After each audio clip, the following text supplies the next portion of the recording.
中意中意你哋 We all want to live life to the fullest, feeling and looking our best.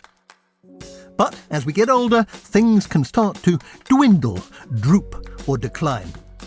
So can you slow or even stop that happening? Keep that youthful glow and energy. Well, if you have science on your side, you can. I'm Dr. Michael Mosley, and this is Stay Young, a BBC Radio 4 podcast series where each episode we pick out one simple, scientifically proven thing you can start doing today to rejuvenate yourself from the inside out. 喺屋企 Hi, okay. 再見 Joy Jin. Today I'm doing something that I've been meaning to do for years. I am learning Cantonese. As you can hear, it's early days. Now, I spent my youth in Hong Kong, but I'm embarrassed to say that while I was there, I learnt very little Cantonese. My excuse is that it is a hard language to master, particularly if you're European. The reason I'm doing it now is, at least in part, down to research which shows that learning something new, especially something which is challenging, is one of the best ways to stay sharp. It can improve your processing speed, enhance your memory, and give your reasoning skills a boost as well. And that's important because all these things tend to peak in our 20s and then start to decline. But this is not inevitable. Scientists at Cambridge University, amongst others, have been studying the brains of people who show few signs of decline to try and figure out what we can learn from them. One such superager is Richard Wilson, who is 80 years old and a life peer in the House of Lords. Hello, Richard. Lovely to meet you. Lovely to meet you too. Now, I gather you've been involved in a study at Cambridge University looking at how quickly different brains age. Do you know how you did? No. Turns out you're doing really well. You fall into the category of what they call a superager, someone whose brain is much younger than your chronological age. That's a marvellous thing to know. Now, you're 80 years old. Have you noticed changes in your mental abilities as time has gone by? Not really, no. I'm very conscious of changes in my body because of ageing, but I am less conscious of my brain being different. It's always been a bit like a bumptious puppy bouncing around, and it's less bouncy, but it's still sharp. Okay, excellent. Now, I gather from an early age you were keen to learn new things and you actually taught yourself to read. Yes, that is correct. I taught myself the alphabet, and then I worked out what the different letters, sounds they had, and found that I could work out what words were. And when I went to primary school at about the age of 4 and they gave me something, they were quite surprised that I could read it. Now, I know you've had an extremely illustrious career, Cabinet Secretary, Head of the Home Civil Service, Master of Emmanuel College, Cambridge, and you're still politically active in the House of Lords. Have you ever wondered whether you're up for the new job? Always. Every job I did, I thought, I can't do this. And then I tried, and I did it, and it went well. And then they gave me something more difficult, and I thought, I can't do it. And I tried, and I did it, and it went okay. So my whole career has been a succession of postings that other people have given me, which I thought I couldn't do at the beginning, and then I found I could do, and then I enjoyed, and then they took me on to something else. Now, this mixture of curiosity, dogged determination, and constantly challenge yourself is something scientists say they see in many superagers. So does that sound familiar? It sounds familiar, yes. I enjoy getting engaged in something that completely occupies my brain. You've mentioned you loved reading from a young age. These days, what other things do you enjoy doing? I enjoy my friends. I like socialising. I also like gardening. I ought really this morning to be planting my geraniums. I like going to the movies. I love going to the House of Lords and listening to debates. And I want to go back to painting. I had to stop painting when I became very busy at work. Then I had boring meetings, and it'll shock you coming from the BBC, but you do sometimes have boring meetings in government. And sometimes I used to sit in meetings, and a bit of me would be chairing the meeting, but a bit of me would be looking at the pattern of the light, thinking, now how did I catch that? Just to keep the puppy quiet. Now, what would your top tips be for people who are currently maybe in their 50s or 60s and who want to stay sharp into old age? Follow your curiosity. Don't let it rest. Pursue it. And don't tell yourself you're too old to do anything. Sometimes if you set yourself a challenge, it may be stressful. It's important to persist through that stress and come out the other side. It's like exercise. Sometimes you do an exercise, it hurts a bit, but it's worth persisting with it because then you get the reward. As we've just heard, Richard has always been deeply curious. He enjoys a large variety of different activities and he shows grit when faced with a challenge. Characteristics that seem to be common amongst superagers. Scientists at the Cambridge Centre for Ageing and Neuroscience, where Richard was tested, have been studying nearly 700 adults for over 10 years. They found that, as expected, your education has an impact on your cognitive abilities later in life, in particular things like problem solving. But surprisingly, they also discovered that what you do in your own time when you're in your 40s and 50s, things like family outings, playing a musical instrument, or a physical activity, has an even bigger impact on late life cognitive abilities. And this is independent of your education. Interestingly, when they compared brain scans of all the study participants, including people who clearly weren't aging particularly well, the superagers look no different to the rest. So what's going on? The researchers think that although the superagers' brains had shrunk with age, as you'd expect, it is possible they still had far more neural connections within their brains.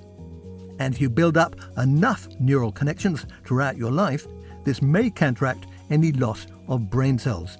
So, if you want to stay sharp and stop or even reverse the clock, you need to be building up those connections as much as possible. And one of the best ways to do this is by learning something new. One study showed you can boost your white matter, which is a measure of your neural connections, in just 6 weeks. Students were asked to practice juggling for half an hour, 5 days a week. After 6 weeks, they all managed to keep the balls in the air. Some better than others. But all had increased their white matter. Learning a new language has a similar effect. It's not so much what you learn, but it's because you're learning something new and you have to do it intensely. Intensity matters because when you're learning something new, not only do you make new connections, but when these fire repeatedly, the neighbouring cells wrap an insulating myelin sheath around them, protecting them from decline. And the great news, it's never too late to start.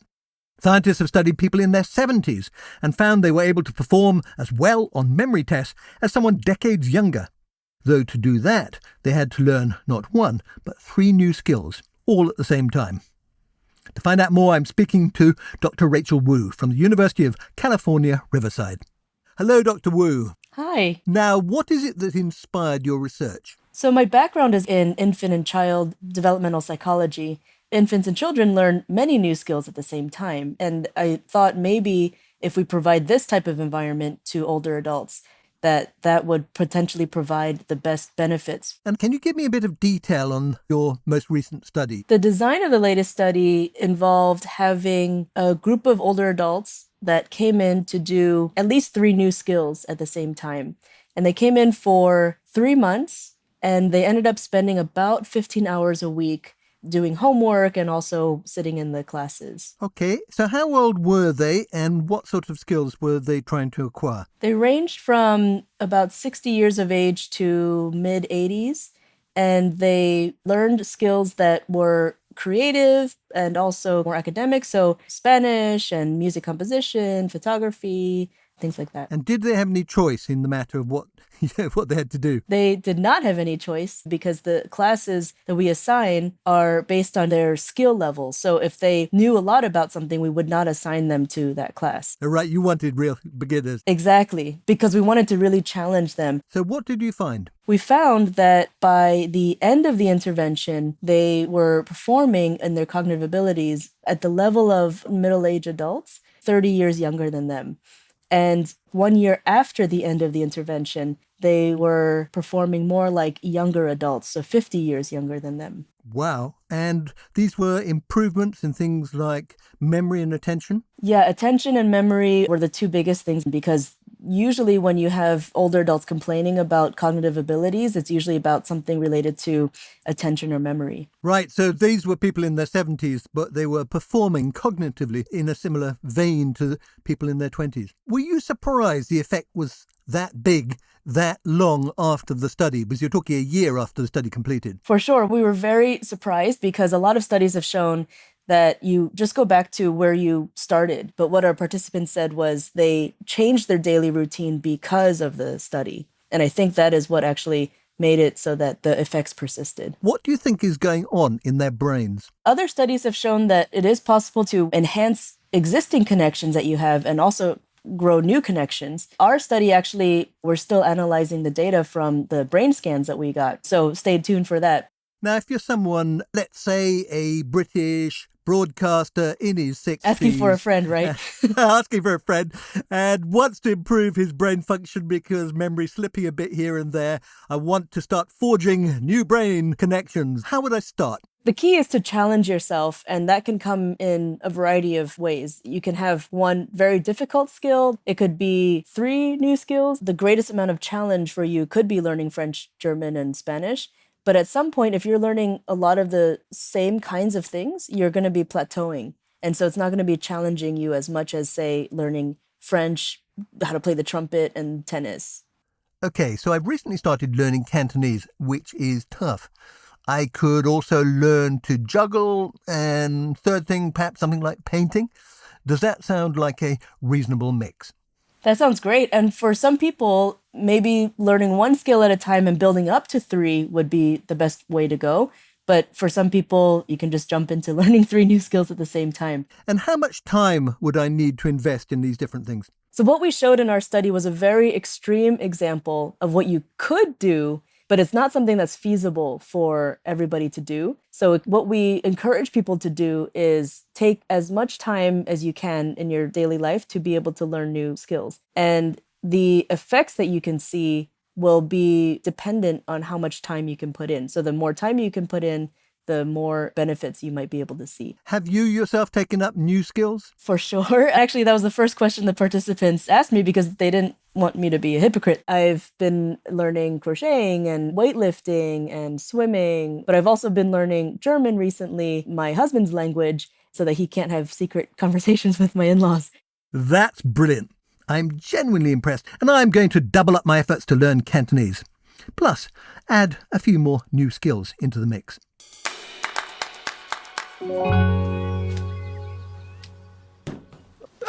Okay. It's a lovely day and I'm in my garden trying to juggle. I am terrible at it, but remember, it's all about the challenge and not necessarily whether you're good at something. So why not try learning a new skill, or perhaps 3 simultaneously? It could enhance your memory, improve your attention, and make your brain significantly younger. Plus, of course, you'll be able to show off your new skill. Ooh.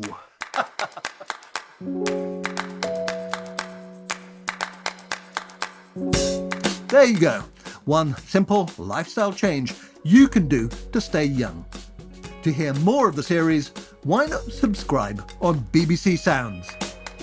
On the next episode of Stay Young, how eating fermented foods can rejuvenate you from the inside out, improving your mood, your sleep, and your immune system.